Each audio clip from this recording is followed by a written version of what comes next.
Porosia eurokomesares Marta Kos, e cila tha se edhe po të miratohen ndryshimet kushtetuese, kjo nuk do të jetë garanci se nuk do të ketë edhe kërkesa të tjera për Maqedoninë, shkaktoi reagime në vend. Ajo pas takimit me një pjesë të krerëve bullgar tha se Bullgaria dhe Maqedonia do të arrijnë marrëveshje për mbrojtjen e pakicës bullgare. Njëkohësisht theksoi se zgjerimi me Ballkanin Perëndimor është prioritet. We are working on speeding up negotiations as much as possible, and we are already seeing progress that would have been unthinkable just a few years ago. Just earlier this week we have opened another negotiating cluster with Albania. Nga vëmorët DPMN thonë se paralajmërimet të tyre janë treguar si të sakta përkundër pohimeve të LSDM-s derisa ishin në pushtet, se ndryshimet kushtetuese janë kërkesa e fundit e Bullgarisë. Dimitar Kovacevski, Bojan Maričić dhe Bujar Osmani 2 vjet pohonin se ndryshimet kushtetuese do të jenë kërkesa e fundit e Bullgarisë. Ata që të gjithë e dinin dhe për të cilën alarmonim, tani e tha edhe vetë Bullgaria.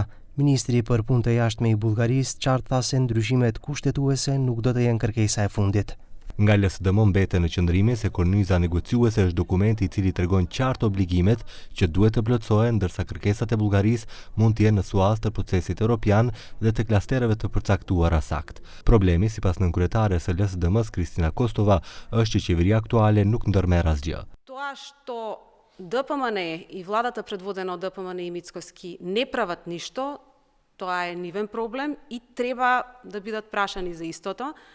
Наместо да се оправдуваат, треба да кажат зошто ништо не прават, затоа што има големи ветувања, каде е одложеното дејство кое што го ветува, каде се гаранциите кои што ги ветува, гледаме дека нема ништо на тоа поле. Djenën presidentja bullgare Iliana Jotova tha se korniza negociuese nuk mund të rishkruhet, por duhet të realizohet dhe se Bullgaria nuk ka kushte të reja.